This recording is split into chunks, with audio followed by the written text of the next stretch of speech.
중요한 부산 쟁점들을 짚어보는 뉴스앤 이슈. 오늘도 부산시의회 서지연 의원, 이준호 의원 함께하십니다. 어서 오세요. 반갑습니다. 네. 원래 내일 열릴 예정이었죠. 메이저리그 올스타 초청 방한 경기가 있었는데요. 전격 취소됐다고 합니다. 영상 보시겠습니다. 100년 만에 방한 경기. 그리고 은퇴한 롯데 레전드 이대호를 다시 한번 볼 수 있다는 기대감으로 많은 야구 팬들을 설레게 했던 메이저리그 월드 투어. 그러나 경기는 전격 취소됐습니다.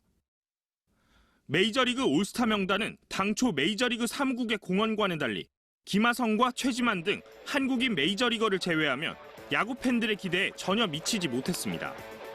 반면 입장권은 최대 39만 원에 달하는 높은 가격으로 책정하는 무리수를 뒀습니다. 결국 환불 사태가 잇따르면서 메이저리그와의 빅매치는 무산되고 말았습니다. 이번 이벤트의 주최 측은 부산에 기반을 둔 업체였는데 경험 부족과 메이저리그 3국과의 소통 부족이 빚은 해프닝이었습니다.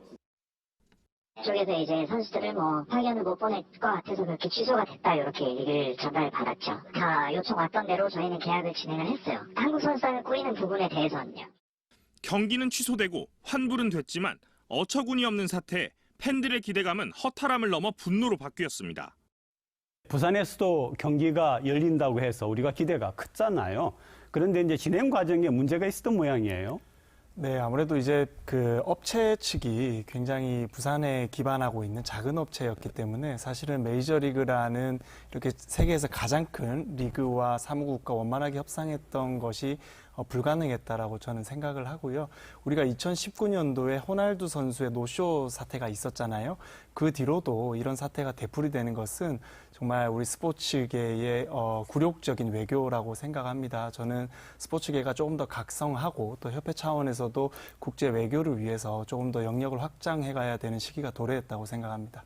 티켓값도 굉장히 높았고 그 선수 라인업조차 이렇게 만족스럽지 못해서 논란이 계속 있어 왔던 행사였습니다. 이제는 기억 속에서 좀 사라졌을 수도 있습니다만 2019년에도 메이저리그 사무국 주최로 홈런 더비 행사가 개최 예정이었었는데 무산된 사태가 있었습니다.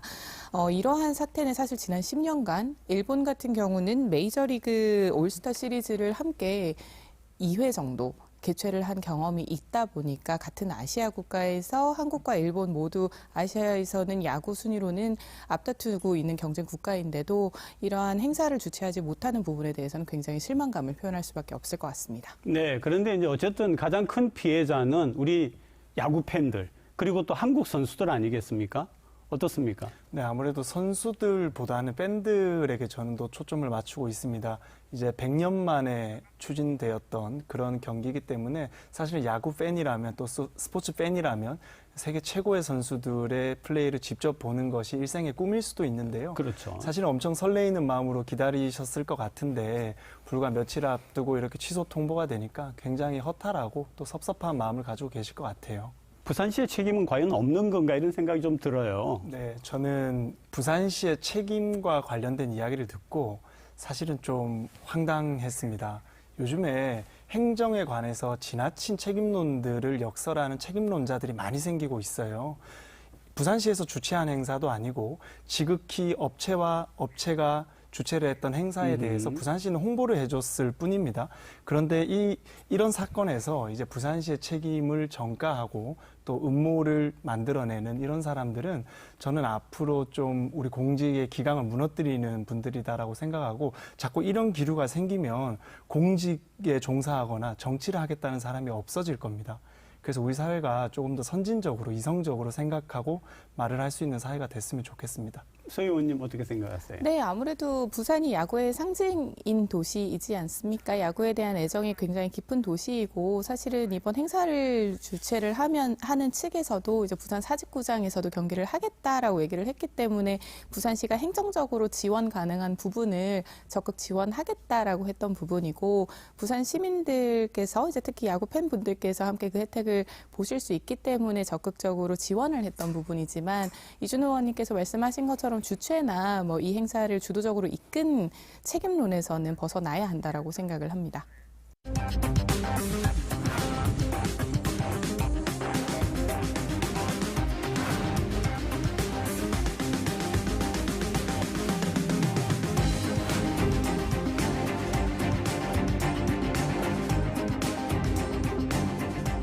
고령화 시대로 접어들었고 부산에서 크게 내세울 만한 산업 구조가 고용될 수 있는 구조가 아니기 때문에 어쩔 수 없습니다.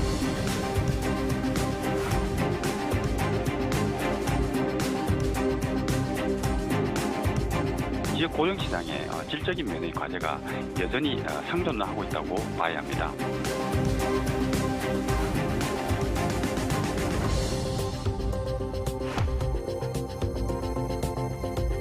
대도시 중에서 유독 부산만 비정규직 비율이 굉장히 높다고 합니다. 원인이 뭡니까?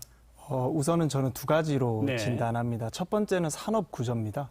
부산 같은 경우는 제조업이 감소하고 있고요. 건설업이 기하급수적으로 증가하고 있습니다. 잘 아시다시피 건설업 같은 경우는요, 현장에서 이제 종사하시는 분들은 대부분 비정규직입니다.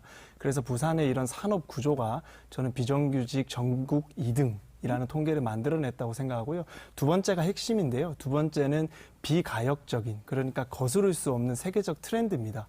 이제 전 세계적으로 수도권 과밀 현상이 아주 증가하고 있기 때문에 사실은 부산은 수도권에서 아주 멀리 있는 지역이죠. 그렇기 때문에 비정규직 숫자가 많이 증가하고 있다라고 저는 해석하고 있습니다. 네, 세훈님. 네, 2018년 이후부터 계속해서 비정규직은 부산은 상승해 왔습니다. 말씀하신 대로 특별광역시 기준으로는 1위이고 전국에서는 한 4위 정도 되는데 고용 기회도 낮고 그리고 산업 구조도 취약합니다. 실제로 코로나를 겪으면서 업체들이 많이 체력이 저하가 되기 시작을 하면서요. 아무래도 경기 전망이 좀 불확실하다 보니까 일용직이나 임시직이 좀 높아지게 됐는데 사실 부산 같은 경우는 그 산업 패러다임 자체가 기계나 제조업 위주로 되어 있다 보니 이에 대한 변화가 되지 않은 상황에서 이 신규 일자리들이 관광이나 컨벤션 산업으로 좀 흡수가 돼 왔었습니다. 하지만 코로나로 인해서 본 사업들이 위기가 오게 되면서 훨씬 더 그 타격이 컸었던 것으로 생각이 되고요. 이 고용 쇼크가 결국은 부산시의 사회 부담으로 이어질 것으로 전망이 되기 때문에 매우 시급한 문제입니다. 근데 이렇게 이제 비정규직이 많다라고 하는 거는 근로 조건이 나쁘다 이런 얘기하고 연결되는 거 아닐까요? 네, 이제 근로 조건이 나쁘다라고 해석할 수도 있지만요. 또 이제 산업 구조가 아까 말씀드린 산업 구조가 가장 중요합니다. 네. 공공 서비스업 같은 경우에는 정규직 비율이 높고요. 건설업, 운수업 같은 경우에는 정규직 비율이 낮습니다. 우리 부산은 이제 전년도 기준으로 4만 8천 명의 근로자가 증가했는데 그중에서 3만 4천여 명이 비정규직입니다. 건설업이 많기 때문에 그런 것이죠.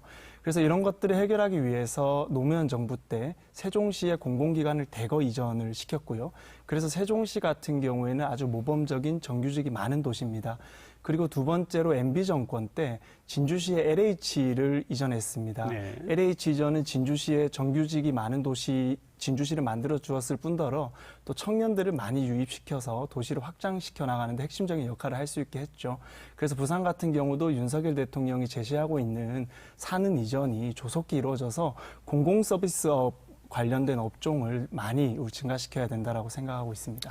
네, 고용 질에 대한 수치는 부산이 17개 중에서 12번째, 12위라고 합니다. 즉 고용 질에 대한 부분도 좀 낮은 부분이고요. 양질의 일자리 모두가 지금은 문제인 상황이라서 지역 경제의 성장 잠재력이 올라가지 않으면 사실은 일자리에 대한 근본적 체질 개선은 어려운 상황입니다. 산업 패러다임이 좀 변화하기 위해서는 사회 간접 자본 확충이 좀 필요하고요. 그리고 기업 유치가 주력이 되어야 되는데 산업은행 이전도 마찬가지이지만 사실 우리가 지금 과제로도 하고 있는 가덕 신공항 같은 경우도 그리고 북한 재개발 산업도 사실은 우리 부산시의 일자리와도 직격되는 문제이기 때문에 이에 대한 관심과 조속한 실천이 필요한 상황입니다. 근데 실제로 그럼 부산에서 좋은 일자리를 만들기 위한 노력을 어떤 걸 지금 하고 있습니까? 지금 좋은 일자리를 만들기 위해서 많은 노력을 하고 있습니다. 네. 실제로 20가지 이상의 정책들을 시행하고 있는데요.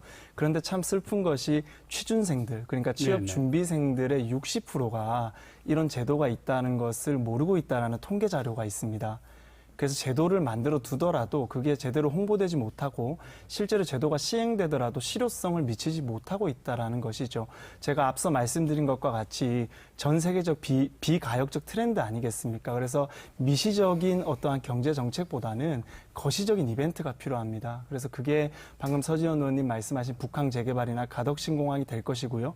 핵심적인 것은 2030 월드 엑스포 유치를 통해서 우리가 많은 기업들이 부산으로 스며들게 하는 그런 전략적인 접근이 가장 중요시돼야 될 것 같습니다. 그런데 지금 말씀을 들어보니까 여러 가지 정책들이 있고 여러 가지 노력들이 있는데 취업을 해야 되는 분들이 잘 모르고 있다 이런 말씀이셨잖아요.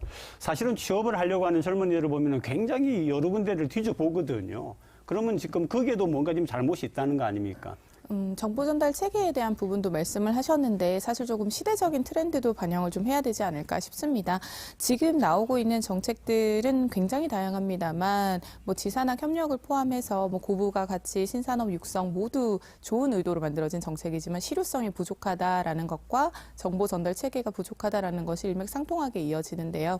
사실 시대적 흐름까지 반영을 하자면 특히 긱 이코노미라고 해서 이제는 임시적으로 일용직을 활용을 하거나 플랫폼 산업도 많아지고 있는 상황이라서 청년 세대에서는 엔잡러라고도 이야기를 하죠. 여러 일을 좀 할 수 있는 그리고 비정규직이나 이런 프리랜서 형태를 선호하는 시대 흐름도 있을 뿐더러 현재 아무래도 지산학에서도 말씀을 좀 드릴 수 있겠지만 최근 전공하고 진로가 좀 달라지는 경우가 많습니다. 전공을 하더라도 그 전공으로 진로를 이어가지 않는 이러한 청년 세대의 흐름까지도 좀 반영을 할 수 있게 시대적 흐름이 반영되는 정책이 필요하다라고 말씀드릴 수 있을 것 같습니다. 사실은 저나 서지현 의원님 또 시민들께서 부여해 주신 짧은 시간으로 일하고 있는 계약직이거든요. 그래서 이 비정규직 문제에 대해서 조금 공감을 하면서 이렇게 오늘 또 준비를 했는데 제가 아까 말씀드린 것들 이제 미시적인 정책들이 먹히지 않는다면 우리가 어떤 거대한 담론으로 그 문제를 해결해야 됩니다. 근데 그 거대한 담론이라는 것이 사실은 월드 엑스포입니다. 엑스포는 61조의 우리 경제 창출 효과를 기대하고 있죠. 2002년 월드컵의 몇 배에 달하는 수치입니다. 그 61조라는 자본이 우리 부산 경제 풀리게 되고 또 저명한 기업들이 진출하게 되면 이 문제는 자연스럽게 해소될 수 있다 생각하거든요. 그래서 미시적인 접근보다 거시적인 접근이 해답이다라고 저는 생각합니다. 말씀하셨던 엑스포도 있지만 그러한 가덕 신공항과 북항 재개발로 인해서 신산업을 어떻게 더 개발할 수 있을지를 좀 초점을 맞추는 것도 현재 과제라고 생각합니다. 네, 한수원이 핵 폐기물의 임시 저장소를 만들려고 하고 있는데요. 부산 시민들은 이게 영구 방패장이 될까 봐서 우려하고 있습니다. 같이 영상 보시겠습니다. 한국수력원자력 이사회 주요 안건으로 원전 부지의 사용 후 해결료, 건식 저장 시설 건설이 올라와 있었습니다. 그런데 이사회를 불과 이틀을 앞두고 한수원은 이 안건을 올리지 않기로 결정했습니다. 한수원 이사는 모두 12명, 이 중 절반을 차지하는 사회이사들을 중심으로 강한 반대 목소리가 나온 것으로 알려졌습니다. 고리 사용 후 해결료 건식 저장시설 건설 기본 계획 안과 관련해서 소통이 부족하다는 의견이 있어서 내부적으로 검토가 좀 필요하다고 판단되어 연기를 결정하였습니다. 여론 수렴도, 특별법도 없이 추진되는 임시저장소 건설 결정에 한수원 이사들도 부담을 느낀 것으로 보입니다. 한 이사는 취재원과의 통화에서 안건이 처리되면 30년 이상 저장할 공간이 생기는 만큼 방패장 논의는 중단될 것이라며 임시 저장 시설이 결국 영구 처분장이 될 우려가 높다고 밝혔습니다. 영구 방패장에 대한 대책도 없이 임시 저장소 건설부터 추진되자 지역사회는 연일 들끓고 있습니다. 한수원은 언제 다시 안건을 상정할지 당장 구체적인 계획은 없다고 밝혔습니다. 네, 한수원 이사회가 일단 임시저장소 안건을 연기를 했어요. 그런데 이제 우리가 우려하는 거는 이게 단순히 연기이고 언제 그대로 또 올려가지고 진행하지 않을까 그렇게 염려를 하고 있거든요. 아무래도 핵 폐기물처럼 후손에게 영향을 주는 문제인 만큼 부담과 위험을 남기는 문제는 주민 의견 수렴이 가장 먼저입니다.